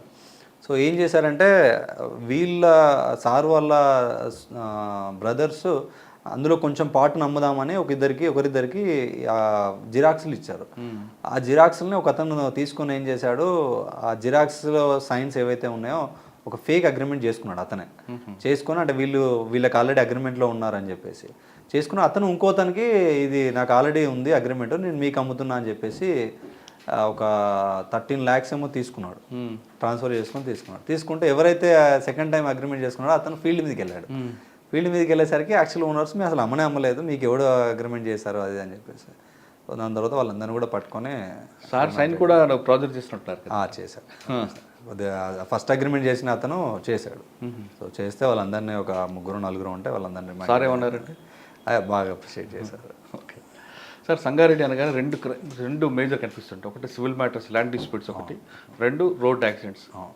ఈ రెండింటిని ఛాలెంజ్ మీరు దీనిలో అంటే ఇప్పుడు లాస్ట్ నేను వచ్చి 8 months అవుతుంది, 6 months అంతా ఎలక్షన్స్కి అయిపోయింది. సో బేసిక్గా ల్యాండ్ డిస్ప్యూట్స్కి ఖచ్చితంగా ఎస్ఓపి ఉంటుందండి, ఖచ్చితంగా proper SOP has to be followed అని క్లియర్గా చెప్పడం జరిగింది. ఎక్కడ కూడా పొజిషన్ డిస్టర్బ్ చేయొద్దు అన్నది చెప్పడం. ఎందుకంటే కొంతమంది వస్తారు, ఇప్పుడు బేసిక్గా ధరణి గురించి కూడా కొన్ని సమస్యలు ఉండడం వల్ల వాటిని పట్టుకుని కొంతమంది రావడం. మ్యూటేషన్ బేసిక్ ప్రాబ్లం ఏమవుతుందంటే అండి 30 years బ్యాక్ రిజిస్ట్రేషన్స్ వేరే ఉండదు, రెవెన్యూ రికార్డు వేరే ఉండదు. ఇప్పుడు ఏమైందంటే 2 ఒకటే అయిపోయినాయి. సో ఇంతకుముందు సబ్ రిజిస్టర్ ఆఫీస్లో వాడు ప్లాట్ రిజిస్ట్రేషన్ చేసుకుంటాడు, కానీ అది రెవెన్యూ రికార్డులో మ్యూటేషన్ కాదు. సో ధరణిలో ఆన్లైన్ చేసేప్పుడు ఏమైందంటే ఏదైతే రెవెన్యూ రికార్డులు ఉందో దాన్నే వచ్చింది. అంటే ఆల్రెడీ 30 ఏళ్ల కింద అమ్మిన ల్యాండ్ మళ్ళీ ధరణిలో రిఫ్లెక్ట్ అయింది. సో ఇతను వచ్చి వీళ్ళ కొడుకులు వీళ్ళందరూ వచ్చి ఏంటంటే మళ్ళీ క్లెయిమ్ చేస్తారు. సో క్లెయిమ్ చేసినప్పుడు గొడవ స్టార్ట్ అవుతుంది. సో మేము చెప్పేది ఒకటే, position should not be disturb. There are 17 scenarios in the civil SOP. So ఎస్ఓపిని ఫాలో కావాలని క్లియర్గా చెప్తాం. సో ఎవరైనా లేకుంటే కూడా ఒకరిద్దరు ఇన్స్పెక్టర్ని సస్పెండ్ చేయడం, ఎస్ఎల్ని అటాచ్ చేయడం లాంటివి కూడా జరిగినాయి. సో రిగార్డింగ్ రోడ్ యాక్సిడెంట్స్ మనకి బేసిక్గా 161 అండ్ 65 హైవే ఉంది. సో దీనిలో కొన్ని యూటర్న్స్ అవి ఇవి కూడా కొన్ని డెవలప్ చేయడం జరిగింది వచ్చిన తర్వాత. అండ్ వెహికల్ చెకింగ్స్ చాలా హెవీగా పెట్టడం జరిగింది. దాదాపు డైలీ కూడా ఈవినింగ్ ఏ టైంలో ఎక్కడెక్కడ చేయాలని చెప్పేసి, including now we are using sniffer dog and also tracker dogs, sniffer dogs కూడా వాడుతున్నాం మనం. So most of the time కొద్దిగా ఇంప్రూవ్ అయింది, బట్ ఇంకా చేయాల్సింది చాలా ఉంది. కానీ మీకు ఎక్కువ హైవే మీద బ్లాక్ స్పాట్స్ ఎక్కువ కనిపిస్తున్నాయి. మనం సో దీనిలో అండి ఏమవుతుందంటే కొన్ని ప్లేస్లలో సర్వీస్ రోడ్డు లేక కొంచెం ఇబ్బంది అవుతుంది. అది ఎన్హెచ్ఏ దృష్టి కూడా తీసుకెళ్ళాము. వాళ్ళు కొన్ని వర్క్స్ టేకప్ చేశారు. కొన్ని ప్లేస్లలో ఏంటంటే అండి ఇది ఎస్పెషల్లీ మనకు నారాయణఖేడ్ కొత్తగా హైవే అయింది. అది కొత్త హైవే ఏంటంటే దాని మీద ఎక్కువ ట్రాఫిక్ లేదు. ఎందుకంటే ఇక్కడ నుండి మన బార్డర్కి వెళ్ళిన తర్వాత బార్డర్ నుండి చిన్నగా అయిపోతుంది రోడ్డు. సో ఈ రోడ్డు మీద ఎక్కువ వెళ్ళలేదు, ఎందుకంటే అక్కడ బ్యాటిల్ నెక్ ఉంటుంది కాబట్టి మీకు పోలేరు. సో ఈ బైక్స్ అవి ఇవి వెళ్ళినప్పుడు ఏంటంటే విశాలమైన రోడ్డు ఉండడంలో వాళ్ళు చాలా ఓవర్ స్పీడ్గా వెళ్తూ ఉంటారు. సో దాంతో యాక్సిడెంట్స్ అవుతున్నాయి. సో దాన్ని కట్టెల్ చేయడానికి మనం రిఫ్లెక్టర్స్ అవి కూడా చేస్తున్నాం. కానీ మీ లిమిట్స్లో ఎక్కువగా ఇంజనీరింగ్ కాలేజెస్ ఉంటాయి. ఆ పిల్లలు ఎక్కువగా చెప్తున్నారు బైక్ రేసులు పెట్టుకోవడం, యాక్సిడెంట్ పోతుంటారు. వాళ్ళ అవగాహన కల్పించడానికి కానీ మీరు ప్రోగ్రామ్ పెడుతున్నారా? ఇప్పుడు మనకి ఇక్కడ మేజర్గా ఐఐటి కానివ్వండి, జేఎన్టీ ఉంటుంది, గీతం యూనివర్సిటీ, వోక్స్ యూనివర్సిటీ, వీటిల్లో మనం రెగ్యులర్గా awareness programs not only for traffic but cyber crimes కానివ్వండి, డ్రగ్స్ కానివ్వండి, చాలాసార్లు అవేర్నెస్ ప్రోగ్రామ్స్ పెట్టడం జరిగింది. Still we are using. ఓకే, ఇక నెక్స్ట్ సైబర్ క్రైమ్, డ్రగ్, వీటి మీద ఫోకస్ అయ్యేలాగా ఉంటుంది. సో సైబర్ క్రైమ్స్ అనేది కంప్లీట్గా న్యూ ట్రెండ్ అని చెప్పలేము, it's a current trend. So ఇప్పుడు ఏం జరిగిందంటే అండి, ఫస్ట్ పోలీస్ స్టేషన్కి వస్తే ఇంతకుముందు సైబర్ క్రైమ్ అనేది అది మనది కాదు అన్న ఒక కాన్సెప్ట్ ఉండదు. బట్ సైబర్ సెక్యూరిటీ బ్యూరో ఏర్పాటు చేసిన తర్వాత మా డైరెక్టర్ గారు వీళ్ళంతా, షికాగో మేడం వీళ్ళంతా క్లియర్గా చెప్పారు, first letters register the crime అని చెప్పేసి. సో ఇండియాలోనే హైయెస్ట్ రిజిస్టర్డ్ సైబర్ క్రైమ్స్ తెలంగాణలో one of the highest reporting is Ameenpur and Patancheru. So ఎందుకంటే అక్కడే అమీన్పూర్లో కంప్లీట్ ఐటీ క్రౌడ్ అంతా అక్కడ సెటిల్డ్ అండి. మనకి ఇప్పుడు గచ్చిబౌలిలో కానివ్వండి, కొండాపూర్లో చేసే వాళ్ళంతా కూడా ఒక 6-7 ఇయర్స్ బ్యాక్ ఇటు సైడ్ ల్యాండ్స్ చిన్న తక్కువ ఉన్నట్లు అందరు ఇక్కడ సెటిల్ అయ్యారు. దాదాపు ఒక 150 to 200 కాలనీస్ ఉంటాయి, కంప్లీట్లీ మన సాఫ్ట్వేర్ ఎంప్లాయీస్. సో వాళ్ళే ఎక్కువ సైబర్ విక్టిమ్స్ అయిపోతూ ఉంటారు. సో బేసిక్గా ఏంటంటే first our step is to make sure that complaint is coming, FIR register కావాలి, హోల్డ్ కావాలన్నమాట. దాదాపు లాస్ట్ 2 weeks బ్యాక్ ఒక 1.5 crore రిఫండ్ చేయడం జరిగింది మన పుట్ ఆన్ హోల్డ్ చేసి. సో దాంతోపాటు మళ్ళీ అవేర్నెస్ క్రియేట్ చేయడము లాంటివి కూడా చేస్తున్నాం. Most of the time investment frauds చాలా ఎక్కువ అవుతున్నాయి. ఈ మధ్యకాలంలో ఏంటంటే ఈ కోవిడ్ తర్వాత వర్క్ ఫ్రమ్ హోమ్ చేయబట్టి అదేం ట్రేడింగ్ అని చెప్పేసి ఒకటి కొత్తగా అలవాటు అయిపోయింది. సో ట్రేడింగ్ అనేది ట్రేడింగ్ ప్లాట్ఫామ్ మీద అవుతుంది. కొత్త యాప్స్, టెలిగ్రామ్స్లలో కూడా గ్రాఫిక్స్ చూపించి సో చేయడం వల్ల ఏమవుతుందంటే వీళ్ళు అందులో పెడుతున్నారు. వాడు లక్కీగా ఏంటంటే వాడు 1 hour first time second time వాడు డబ్బులు డ్రా చేయడానికి పంపిస్తున్నాడు. ఆ పంపించే డబ్బులు కూడా ఇంకో వ్యక్తివి. సో ఎప్పుడైతే వీడు ఎక్కువ అమౌంట్ మనం ఇన్వెస్ట్ చేసామో అప్పుడు దాన్ని బ్లాక్ చేసేస్తున్నాడు. సో ఇతను ఇక ఏం చేసేదేం లేక మళ్ళీ కంప్లైంట్ చేయాలి. ఓకే, ఫెడెక్స్ కొరియర్ పే వస్తున్నాడు మోసారండి. ఈ మా ఏరియాలో హైయెస్ట్ ఎంఓ వచ్చేసి ఇన్వెస్ట్మెంట్ ఫ్రాడ్స్. ఓకే, అంటే ఆ ఇన్వెస్ట్మెంట్ ఫ్రాడ్లో ఎవరైనా విక్టిమ్ కాకుండా ఉండాలంటే ఏం చేయాలి? ఫస్ట్ అథెంటికేటెడ్ ప్లాట్ఫామ్ మీద చేయాలండి. ట్రేడింగ్ అనేది ఇల్లీగల్ కాదు. నెక్స్ట్ ఎప్పుడు కానీ అంటే నా పర్సనల్ ఒపీనియన్లో ఏంటంటే బ్యాంక్ ఇంట్రెస్ట్ కంటే లేదంటే మ్యూచువల్ ఫండ్స్ ఇంట్రెస్ట్ అట్లాంటి వాటికంటే 20-24% కంటే ఎక్కువ ఎవడని ఇస్తున్నాడంటే నమ్మొద్దు. It's a scam. అంటే ఎంత చేసినా ఏం చేసినా డబ్బులు కావండి 6 నెలల్లో 1 yearలో. కరెక్టే సార్, కానీ మాకు ఆశ ఎక్కువ ఉంటుంది కదా. అదే అంటున్నా అండి, ఆ ఆశ ఉండొద్దు అని అంటున్నాను. ఆ ఆశ వాళ్ళకి ఆయుధం అవుతుంది సైబర్ క్రైమ్ క్రిమినల్స్కి. సో ఎప్పుడు కానీ అథెంటికేటెడ్ ప్లాట్ఫామ్స్లోనే చేయాలి. సో మనకి రిజిస్టర్డ్ ఉన్నాయి అవన్నీ చూసుకోవాలి. ఈవెన్ ఏదన్నా ఉన్నా కూడా కొంచెం డౌట్ వచ్చినా కూడా you can contact local police stations. Heavy amounts చాలామంది ఏంటంటే లోన్స్ తీసుకోవడం, ఇల్లు తాకట్టు పెట్టడం అట్లాంటివన్నీ చేస్తూ ఉంటారు. వితిన్ 2 daysలో 50 లక్షలు ఎలా ఇస్తాడండి మీకు? ఉంటే వాడే చేసుకుంటాడు కదా 50 లక్షలు. ఆలోచన రాదు కదా. ఆ ఆలోచన రాదు, ఆ ట్రాప్లో పడుతున్నాం. డ్రగ్ మీద మీ ఫోకస్ అండి. డ్రగ్ మీద చాలా కనిపిస్తుంటాయి, గంజాయి ఎక్స్పోర్ట్ అవుతుంటుంది ఇటువైపు ఉండే. అదొక చెడ్డ పేరు ఉండే అండి. ఇప్పుడు కొంచెం మేము దాన్ని తీసేయడానికి ట్రై చేస్తున్నాం. మేము బేసిక్గా ఏం చేస్తున్నామంటే ఇప్పుడు కంప్లీట్గా అసలు ఇంతకుముందు పాత నేరస్తులు ఎవరెవరు ఉన్నారు, ఇంతకుముందు నారాయణఖేడ్ ఏరియాలో కొంచెం గాంజాయి సాగు ఉండేది, ఆ ఏరియాలో ఎవరు ఇంతకుముందు ఉన్నారు. ఎందుకంటే ఎప్పుడు కానీ నా ఉద్దేశంలో ఏంటంటే సైబర్ క్రైమ్స్ కానివ్వండి, ప్రాపర్టీ అఫెన్సెస్ కానివ్వండి, గాంజా కానివ్వండి, ఎన్డీపీఎస్, ఈ 3 అఫెన్సెస్లో రిపీటెడ్ అఫెండర్లో ఎక్కువ చేస్తారండి. మర్డర్ అనుకోండి, ఒకసారి మర్డర్ చేసిన వాడు ఇంకోసారి చేయడు, ఎందుకంటే స్పర్ ఆఫ్ ద మూమెంట్లో అవుతుంది. ఒకసారి గొడవ పడినవాడు ఇంకోసారి పడడు. కానీ గాంజా కానివ్వండి, దొంగతనాలు కానివ్వండి, సైబర్ క్రైమ్స్ కానివ్వండి, చేసిన వాడు చేస్తాడు, ఎందుకంటే వాడికి ఈజీ మనీ అలవాటు అవుతుంది. సో ప్రీవియస్ క్రిమినల్స్ అంతా కూడా దాదాపు డిస్ట్రిక్ట్ మొత్తంలో ఒక 300 మందిని ఐడెంటిఫై చేశాం. కేసెస్ లేకుండా కూడా ఎవరైతే ఏఓబి మనకు మెయిన్ సప్లై అంతా ఏఓబి నుండి వస్తుంది, అక్కడ నుండి ఎవరు వస్తున్నారు అనేది ఒక 300 మందిని షార్ట్ లిస్ట్ చేయడం జరిగింది. వాళ్ళ మీద కేసులు లేకుండా వాళ్ళు తప్పించుకొని తిరుగుతున్నారు అటు ఇటు. సో వాళ్ళందరి మీద కూడా నిఘా పెట్టాము. ఇప్పుడు రీసెంట్గా లాస్ట్ 2 వీక్స్ నుండి ఒక 300 మంది మీద షీట్లు ఓపెన్ చేయడం జరిగింది. అంటే మీరు చెప్తున్న పాత వాళ్ళే కాకుండా ఇప్పుడు కొత్త వాళ్ళు కాలేజ్ స్టూడెంట్స్ కూడా రెడీ అవుతున్నారు కదండి ఈజీ మనీ కోసం. మరి వాళ్ళని ఎలా మీరు బేసిక్గా అండి ఫస్ట్ కన్జ్యూమర్స్, ఫస్ట్ టైం తెలియకుండా కన్జ్యూమర్స్ ఎవరన్నా ఉంటే వాళ్ళకి కౌన్సిలింగ్ ఇవ్వడం జరుగుతుంది పేరెంట్స్ని పిలిపించి. లేదు పెడ్లింగ్ చేస్తున్నాడు అంటే మాత్రం 100% అది కేసు పెట్టేసి రిమాండ్ చేయడం జరుగుతుంది. అంటే ఐఐటి లాంటి ఎడ్యుకేషన్ ఉన్నాయి కదా ఇక్కడ, ఒకవేళ అక్కడ కానీ ఇటువంటి మార్క్ వస్తే చెడ్డ పేరు వచ్చే అవకాశం కనిపిస్తుంటుంది. మరి వాళ్ళకి అవగాహన కల్పిస్తుంటారా లోపలికి? రెగ్యులర్గా ఐఐటి డైరెక్టర్ గారు మాట్లాడుతూ ఉంటారంటే నేను కూడా చాలాసార్లు వెళ్ళి సెషన్ ఇవ్వడం కూడా జరిగింది. సో మోస్ట్లీ ఇప్పుడు వరకైతే ఏం లేదు. ఏమైనా ఉన్నా 1-2 ఏమైనా వచ్చినా కూడా we will take it very strict action. Engineering కాలేజీలో ర్యాగింగ్ వాటి మీద మీ ఫోకస్ ఎలా ఉంది? ఇప్పటి వరకు అయితే మనకి రాలేదండి ర్యాగింగ్, అంతా ఏం లేదు. కొన్ని కాలేజీలు వస్తున్నాయండి కదా. ఇక్కడ మన ఏరియాలో అయితే పెద్దగా కంప్లైంట్స్ అంటే మీ నోటీస్ రాలేదు? కంప్లైంట్స్ ఉంటాయండి ఈ రోజుల్లో. కంప్లైంట్ చేయకపోవడం అని ఏం లేండి, ఖచ్చితంగా వస్తాయి. ఎక్కువ కంప్లైంట్లు వస్తాయి కానీ తక్కువ అయితే రావంటారు. ఓకే, తర్వాత సార్ ఈ సంగారెడ్డి అనగానే రియల్ ఎస్టేట్ వివాదాలు ఎక్కువ వస్తుంటాయి. ఇక్కడ ఎవరైనా కొనుక్కోవాలన్నా అమ్ముకోవాలన్నా వాళ్ళు ఎలాంటి ప్రికాషన్ తీసుకోవాలండి? ఫస్ట్ అండి మనకి ఏంటంటే సాఫ్ట్వేర్ ఎంప్లాయీస్ చాలామంది కూడా వాళ్ళకి తెలియక పేపర్ చూస్తారండి. ధరణిలో ఆన్లైన్లో పేరు కనబడుతున్న చూస్తారు. ఎప్పుడు కానీ లీగల్ టర్మ్స్లో position is very very important. So పొజిషన్లో ఎవరు ఉన్నారనేది ఇంపార్టెంట్. అండ్ దాని మీద కేసులు ఉన్నాయా లేవా అనేది మీరు ఆన్లైన్లో చూస్తే తెలియదు. ఒకటి కొద్దిగా డబ్బులు అయినా పర్లేదు లీగల్ ఒపీనియన్కి వెళ్ళాలండి. కొద్దిగా 10,000 20,000 అవుతాయి. మనం లక్షలు పెట్టినప్పుడు 10-20 కోసం వెంకలాడద్దు. సో లీగల్ ఒపీనియన్కి వెళ్ళినప్పుడు ఏంటంటే అతను లాస్ట్ 30 ఇయర్స్లో దాని మీద లింక్ డాక్యుమెంట్స్ ఏమేమి ఉన్నాయనేది చూస్తారు. సో ఆ లింక్ డాక్యుమెంట్స్ ప్రాపర్గా ఉందా, ఎక్కడ లింక్ మిస్ అయిందా? ఎందుకంటే ఒక ఫాదర్ అమ్ముతాడు వాళ్ళ నాన్న ప్రాపర్టీని, కొడుకులు వచ్చి కేసేస్తారు, నువ్వు కొనుక్కున్న తర్వాత డిస్ప్యూట్లోకి వెళ్ళిపోతుంది, అదొక రకమైన. సో లీగల్ ఒపీనియన్ అనేది ఖచ్చితంగా తీసుకోవాలి. వాళ్ళ లీగల్ హెయిర్స్ ఎవరున్నా కూడా సైన్స్ తీసుకోవాలి, అదొకటి. రెండోది position is very very important. మీరు వచ్చి ఎప్పుడు కానీ ఒక ల్యాండ్ సపోజ్ ఒక 500 స్క్వేర్ యార్డ్స్ ల్యాండ్ కొన్నప్పుడు మీరు వచ్చి వాడికి అడ్వాన్స్ ఇచ్చినప్పుడు కూడా వచ్చి చుట్టుపక్కల ఎంక్వైరీ చేయాలి. ఈ ల్యాండ్ మేము కొందాం అనుకుంటున్నాం, వీళ్ళది సో అండ్ సో. వీలైతే ఒక బ్యానర్ పెట్టండి అక్కడ. మేము ఎట్లయితే మనం ఇప్పుడు న్యూస్ పేపర్లో వేసాం సార్ మేము అది అని అంటారు, న్యూస్ పేపర్లో వేయాల్సిన అవసరం లేదు. ఎక్కడో వాళ్ళు చూడరు, నేను చూడ ఇక్కడ పక్కనే అవుతుంది.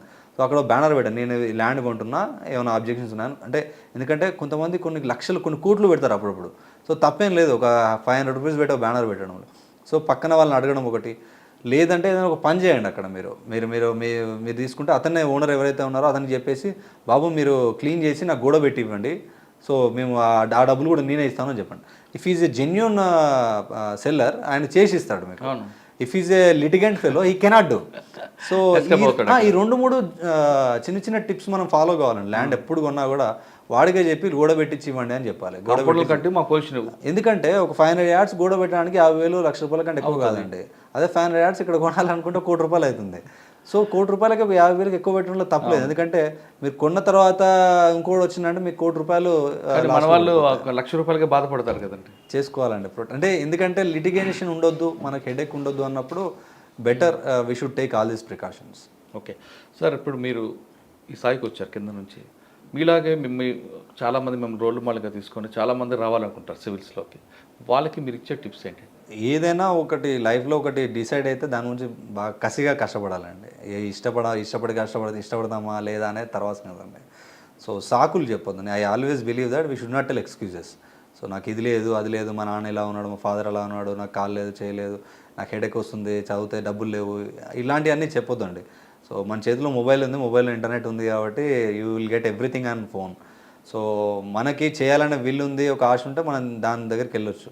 సో ఎప్పుడు కానీ రీజన్స్ చెప్పొద్దు, ఎస్పెషల్లీ కెరీర్ సెటిల్ అయ్యే టైంలో రీజన్స్ చెప్పుకుంటూ ఉంటే లైఫ్ లాంగ్ రీజన్స్ చెప్తాం. సో రీజన్స్ చెప్పకుండా కొంచెం కసిగా తీసుకుంటే అయిపోతాం ఇది. ఓకే సార్, ఫైనల్గా చెప్పండి, ఈ డిపార్ట్మెంట్లో రావాలనుకున్న వాళ్ళకి, అంటే సివిల్స్ గురించి కాదు, పోలీస్ కానీ, ఎస్ఐగా కానీ, కానిస్టేబుల్గా కానీ, డిఎస్పీగా రావాలనుకున్న వాళ్ళకి మీరు ఇచ్చే మెసేజ్ ఏంటి? సో ఇట్స్ బ్యూటిఫుల్ డిపార్ట్మెంట్ అండి. అంటే దీనిలో చాలా సాటిస్ఫాక్షన్ ఉంటుంది. అంటే మీరు ఇమీడియట్ రిలీఫ్ ఇవ్వడానికి కొంచెం ఛాన్స్ ఉంటుంది ఈ డిపార్ట్మెంట్లో. ఇంతకుముందు మీరు అన్నట్టు ఏదైనా ల్యాండ్ కబ్జా అయింది అనుకోండి, ఇమీడియట్ కేసు పెట్టేసి వాళ్ళని ఆపోజిట్ వాళ్ళని చేస్తాము, ఇమీడియట్ రిలీఫ్ ఉంటుంది.